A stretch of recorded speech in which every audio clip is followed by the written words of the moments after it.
Hello class 10th, welcome to Rakshdeep classes. This is Deepa Tyagi and in today's video we'll discuss how to solve pair of linear equation by elimination method. अब question number 1 का first part हम discuss कर रहे हैं exercise 3.4 का NCERT से। Equation हमारे पास है x plus y equals to 5 and 2x minus 3y equals to 4। अब देखिए एलिमिनेशन मेथड में क्या होता है, हमारे पास 2 वेरिएबल्स है, हम किसी एक वेरिएबल को एलिमिनेट करते हैं। अब वो एलिमिनेट कैसे करते हैं, उनको सेम बनाकर उसको हमें खत्म करना है किसी भी तरह। अब हमारे पास यहाँ पर x1 है और यहाँ पर x2x है। अगर ये हमारी इक्वेशन नंबर 1 है और ये इक्वेशन नंबर 2 है, अगर मैं इक्वेशन 1 को 2 से मल्टीप्लाई करूं तो ये 2x बच जाएगा और ये ऑलरेडी 2x है। और फिर मैं अगर इन दोनों को सब्ट्रैक्ट करूं तो क्या होगा, 2x से 2x कैंसिल आउट हो जाएगा और x हमारा एलिमिनेट हो जाएगा। तो कुल मिलाकर हमारा मोटिव होता है किसी एक वेरिएबल को हम सेम बनाते हैं अकॉर्डिंगली, इक्वेशन के अकॉर्डिंग मल्टीप्लाई या डिवाइड करके। अब हम हमारे केस में हमें सूट कर रहा है कि हम इक्वेशन 1 को 2 से मल्टीप्लाई करें, तो इक्वेशन 1 मल्टीप्लाई बाय 2, इक्वेशन 1 को हम मल्टीप्लाई कर रहे हैं 2 से। तो देखिए क्या होगा, ये 2x plus 2y equals to 10, ये फर्स्ट इक्वेशन हमारी ये बन गई। Second equation as it is 2x minus 3y equals to 4, ये सेकंड इक्वेशन बन गई। अब हम क्या कर रहे हैं, हमारे ये दोनों x वाले जो है वेरिएबल ये हमारा सेम हो गया। अब हम क्या कर रहे हैं, इस इक्वेशन को 1 को जो 2 को जो है 1 में से सब्ट्रैक्ट कर रहे हैं। जब सब्ट्रैक्ट करते हैं तो साइन चेंज कर देते हैं, हम ध्यान रखिएगा। और ये जो चेंज करते हैं इसको शो करना, 2x से 2x cancel, 2y plus 3y 5y और 10 माइनस 4 6, तो ऐसे y की वैल्यू हो गई हमारी 6/5। अब इस y की वैल्यू को हम इक्वेशन 1 में यहाँ पे या यहाँ पे कहीं भी आप रख दीजिए, हम इक्वेशन 1 में रख देते हैं। Put the value of y, put the value of y in equation 1। अब जब हम इक्वेशन 1 में पुट कर रहे हैं तो क्या होगा, x as it is plus y की प्लेस पर 6/5 और इक्वल्स टू 5, तो x हमारा हो जाएगा 5 माइनस 6/5। 5 हमारा एलसीएम आ जाएगा, यहाँ पे नीचे 1 है तो 1 5 जा 5, देन 5 5 जा 25, 25 माइनस 6, 15 में से 6 9 बचा, यहाँ पे 1 तो 19/5। इस तरह से x की वैल्यू हो गई 19/5 और y की वैल्यू हो गई 6/5। इस तरह से हम लोग इसको सॉल्व कर लेते हैं। इसके बाद अगर हम क्वेश्चन 2 की बात करें तो इसके फोर्थ पार्ट की बात करते हैं। फोर्थ पार्ट है x/2 plus 2y/3 equals to -1 and second equation है x minus y/3 equals to 3। अब यहाँ पर देखिए क्या होता है कि हमें पहले इक्वेशन को नॉर्मल फॉर्म में लेकर आएंगे, ax plus by plus c के फॉर्म में। अब यहाँ पर फर्स्ट इक्वेशन को अगर मैं देखूं तो फर्स्ट में अपॉन के फॉर्म में है, तो अब इसके लिए मैं एलसीएम लेती हूँ 6, तो 2 3 जा 6, 3 का x से मल्टीप्लाई 3x प्लस 3 2 जा 6, 2 का 2 से मल्टीप्लाई 4y इक्वल्स टू -1। अब ये बन गई हमारी इक्वेशन 3x प्लस 4y और 6 का -1 से मल्टीप्लाई, तो ये हो गया -6। ये बन गई हमारी फर्स्ट इक्वेशन। अब सेकंड इक्वेशन को देखते हैं हम, तो देखिए यहाँ पर 3 एलसीएम, यहाँ पे नीचे 1 है, 1 3 जा 3, 3 का x से मल्टीप्लाई 3x, 3 1 जा 3, 1 का y से मल्टीप्लाई -y इक्वल्स टू 3। अब ये हो गया हमारा 3x माइनस y, 3 का 3 से मल्टीप्लाई 9, ये बन गई हमारी सेकंड इक्वेशन। अब हमारे पास फर्स्ट इक्वेशन ये, सेकंड इक्वेशन ये। अब आप यहाँ देखें अगर ध्यान से, तो हमारा जो x वेरिएबल है इन दोनों इक्वेशंस के अंदर 3x, तो ये हमारा दोनों के अंदर सेम है, तो हमें किसी से मल्टीप्लाई करने की जरूरत ही नहीं है यहाँ पर, क्योंकि ये ऑलरेडी हमारा सेम है, तो हम इसको डायरेक्टली सॉल्व कर सकते हैं। देखिए कैसे, हम क्या करते हैं, हम इक्वेशन को लिखे हमने 3x plus 4y equals to -6, दूसरी इक्वेशन लिखी 3x minus y equals to 9। Same, क्योंकि ये दोनों सेम है, सेम साइन है, हम माइनस करते हैं तो साइन चेंज, प्लस 3x से minus 3x cancel, 4y plus y 5y, -9 -6 -15, तो y की वैल्यू हो गई -15/5, दैट इज -3।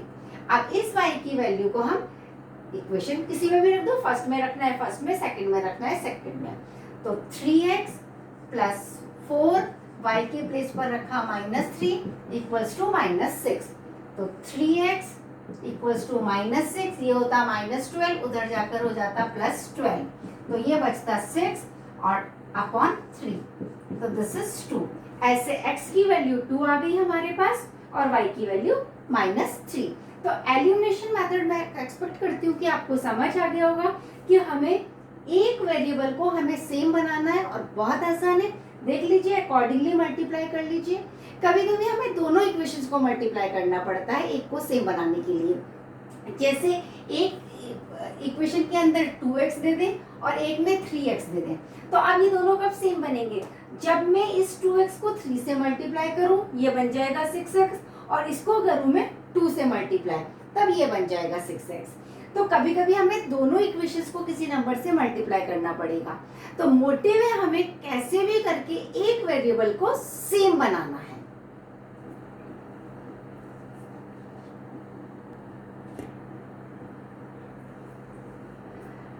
चलिए नेक्स्ट हम क्वेश्चन नंबर 2 डिस्कस करते हैं। ये वर्ड प्रॉब्लम है। वर्ड प्रॉब्लम ये कह रही है कि if we add 1 to the numerator and subtract 1 from the denominator, then fraction reduce to 1 and it become 1/2 if we only add 1 to the denominator. Find the fraction. बहुत important question है। Find the fraction, fraction find out करना है हमें, तो that means fraction में numerator होगा और denominator होगा। तो हम एज्यूम करते हैं let fraction be x upon y, that means हमने एज्यूम करा कि हमारा न्यूमरेटर x है और डिनोमिनेटर हमारा y है।